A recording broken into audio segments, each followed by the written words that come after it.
સાબરકાંઠાનું શિક્ષણ તંત્ર લજવાયું છે, જેમાં હિંમતનગર તાલુકાના એક ગામની હાઈસ્કૂલના શિક્ષકે ધોરણ 10ની સગીર વિદ્યાર્થિનીને બર્થડે હોવાથી કેક કાપવાની છે કહી દરામલી બસ સ્ટેન્ડ બોલવાડી ઈડર રોડ પરના ગેસ્ટ હાઉસમાં લઈ જઈ દુષ્કર્મ આચરી સગીરાને સારવાર અર્થે સિવિલ હોસ્પિટલમાં લઈ ગયા બાદ ધમકી આપી એકલી મૂકીને પલાયન થઈ જવા મામલે ફરિયાદ નોંધાતા શિક્ષણ આલમને કલંકિત કરતી ઘટના બહાર આવી છે।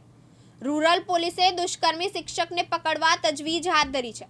શિક્ષણ આલમને લાંછન લગાડતી ઘટનાની વિગત એવી છે કે હિંમતનગર તાલુકાના એક ગામની હાઈસ્કૂલમાં ધોરણ 10માં બીજા ગામમાંથી અભ્યાસ અર્થે આવતી 15 વર્ષીય સગીર વિદ્યાર્થિનીને અંગ્રેજી અને સંસ્કૃત શીખવતા શિક્ષક રાહુલ કુમાર પરમારે તારીખ 7 ફેબ્રુઆરી 2025ના રોજ અન્ય વિદ્યાર્થિનીને બર્થડે હોવાથી કેક કાપવાનું જણાવી સગીરાને લઈ આવતા કહેતા ભોગ બનનાર તેના બાઇક પર દરામલી ચોકડી પહોંચી હતી અને બીજો વિદ્યાર્થી સગીરાને ઉતારી જતો રહ્યો હતો। ત્યારબાદ સગીરાને લઈને શિક્ષક ઈડર રોડ પરના ગેસ્ટ હાઉસમાં પહોંચ્યો હતો અને 2 કલાકના રોકાણ દરમિયાન સગીરા સાથે દુષ્કર્મ આચર્યો હતો।